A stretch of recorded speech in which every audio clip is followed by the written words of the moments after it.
¿qué tiene que hacer el gobierno? Porque al parecer, con su pragmatismo y su formación académica, Guzmán va por un camino que es la ortodoxia, es lo correcto. Quiere bajar el gasto público, quiere hacer que terminen los subsidios, que ya no se sabe cuántos subsidios hay, pero por supuesto se encuentra con la reticencia de un pensamiento político diferente que además no quiere perder las elecciones. ¿Cómo lo ves? ¿Qué tal? Buenas noches, Gustavo. Gracias por la invitación. La verdad que lo veo complicado para Guzmán, ¿no? Tratar de implementar medidas ortodoxas en los meses previos a las elecciones con un gobierno que ideológicamente no comulga con ese tipo de medidas, la verdad que es difícil. De hecho, que todas aquellas cosas trascendentes que Guzmán tenía pensado cerrarlas antes de mayo, como por ejemplo el acuerdo con el Fondo Monetario Internacional, se va a posponer, ¿no? Con mensajes muy duros en contra de la factibilidad de arribar a acuerdos por parte de la vicepresidente.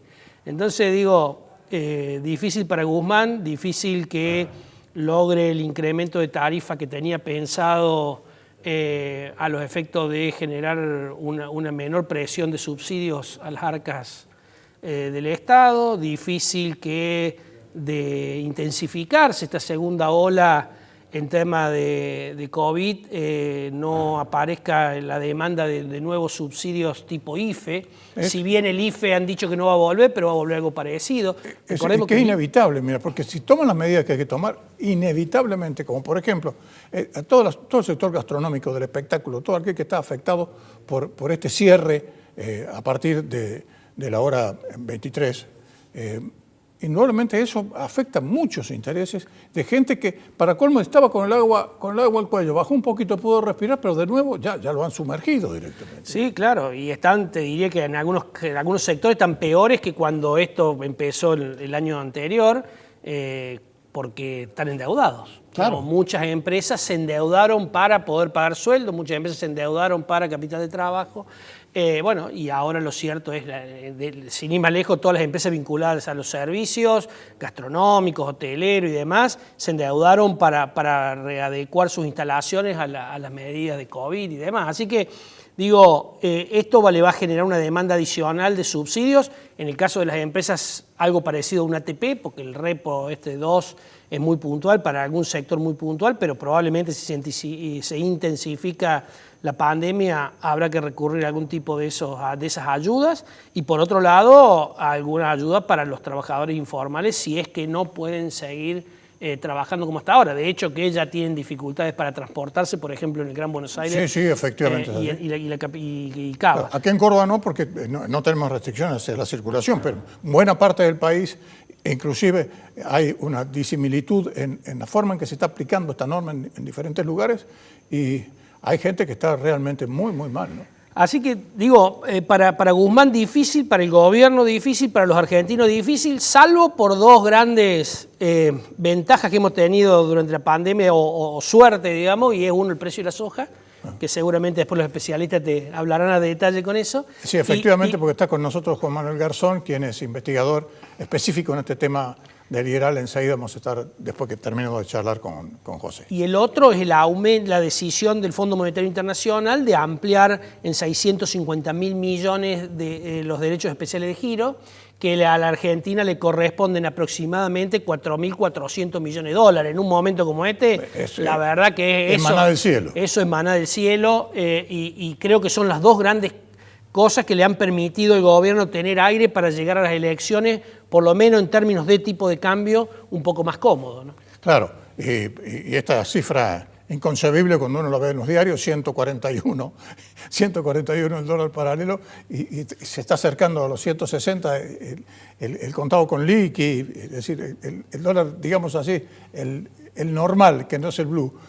Y ese es un tema, del atraso cambiario, que lamentablemente los argentinos lo hemos visto desde hace muchísimo tiempo. Es decir, atraso cambiario, tarifas congeladas, un intervencionismo que yo creo que hay que remontarse a las épocas de Juan Perón para ver un intervencionismo similar a la que está llevando adelante en este momento la subsecretaria de Comercio, porque le está pidiendo a las empresas que trabajen al 100%. Y resulta que hay empresas que se sabe que con estos precios, inclusive aunque hayan firmado un acuerdo de precio con el gobierno, son insostenibles ya porque hace tanto tiempo que se mantienen que los costos están por encima, están trabajando a pérdida.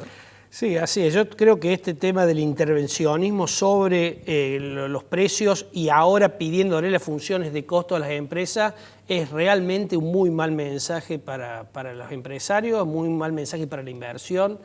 Argentina, lo hemos dicho en este programa y lo dice el propio gobierno, necesita inversiones para generar empleo genuino, empleo realmente que genere, digamos, empleo con productividad, no un pseudo empleo como es a veces inflar las nóminas del sector público. No. Sino ese empleo que te ayude a sacar. Claro. Ya están, encima ya está que los servicios públicos no entra la gente, no hay silla para que se sienten. Menos mal que está la pandemia y hay algunos que trabajan en su casa. Así que digo, esas inversiones que estamos necesitando tienen como, digamos, como necesidad, primero seguridad jurídica, que es algo difícil en Argentina, pero segundo un gobierno que, digamos, que sea congruente con el objetivo empresario de intentar ganar plata y cuando gana podérsela llevar. Bueno, vos fíjate, le van a mirar los costos, le van a fijar los precios. En el caso de precios máximos no han llegado al 11% de incremento desde el 6 de marzo del año anterior, cuando todos sabemos que logística, sueldos y, digamos,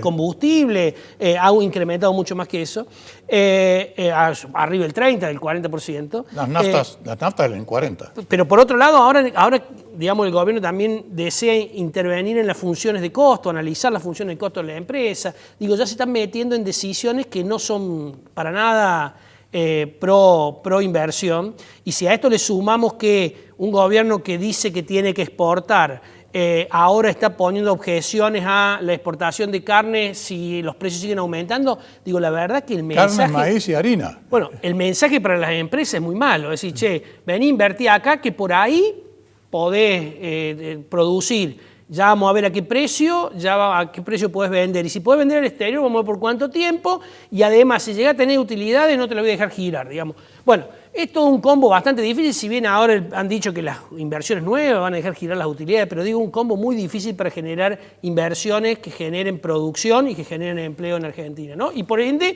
pago de impuestos. Bueno, la verdad que este modelo de más Estado en contra de él y con un sector y menos sector privado, la verdad que nos hace preguntar cómo va a ser ese Estado más grande para financiarse, ¿no? Pepe, yo no sé si algunos de los que nos están escuchando, seguramente aquellos que tienen memoria o que tienen edad, van a saber que estas son las condiciones previas al Rodrigazo.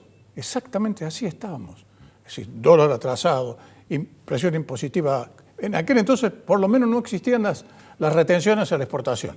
En aquel entonces no existía, pero es el combo perfecto para que se vuelva de golpe un estallido como fue el Rodrigazo. Sí, el dólar no está atrasado, digamos. No. Lo que sí hace prever que se va a ir atrasando porque en los últimos meses, digamos, ha ajustado estas mini devaluaciones que hace el Banco Central, no acompañan a la inflación. Y como bien decías vos, la inflación esperada para marzo es del 4%, seguramente la de abril va a ser más o menos lo mismo, y más allá, y el gobierno intenta ralentizar ese incremento del tipo de cambio a los efectos de tratar de anclar, de poner un ancla a la inflación, ¿no?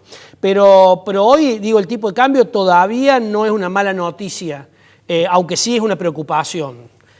Así que bueno, acá preocupan varias cosas. El mensaje hoy para las empresas, para las inversiones, yo creo que es preocupante y que el gobierno debiera reverlo.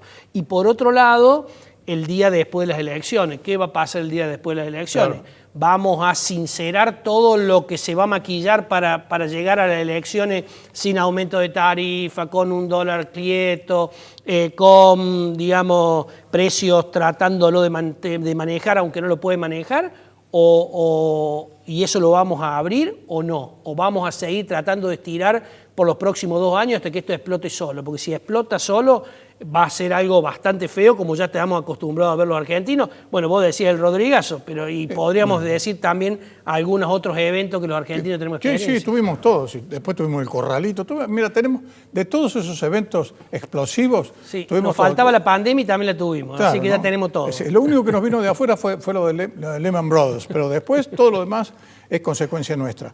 Ahora, vos decís, si no saben cómo manejarlo, hay quienes piensan que hay una ineptitud supina por parte de quienes están manejando el gobierno, encima con un doble mensaje y una interna dentro del frente de todos. Bueno, esa interna que uno lee en los diarios, la ve en los propios anuncios del presidente, ¿no? El presidente un día anuncia una cosa y otro día anuncia otra. Es bastante complicado, me parece, generar condiciones atractivas para el capital en un momento donde el mundo, todos los países de la región, al menos con seguridad, están reclamando inversiones y están generando condiciones para que haya inversiones. La pregunta es, ¿por qué venir a un país que tiene tantas restricciones, que invade tanto el tema, digamos, de la inversión privada, que le pone tantos condicionantes y que tiene un discurso político en contra, o sea, no amigable con el capital? ¿Por qué venir a Argentina y no ir a algunos de los países de la región donde el propio presidente sale a pedir inversiones, a dar condiciones y demás? Analicemos cualquiera de los países, desde Uruguay, Paraguay, Chile, digo, son todos países de la región. Y ahora le sumamos a Ecuador con el triunfo de Guillermo Lasso, ¿no? Que es una muy mala noticia para el kirchnerismo.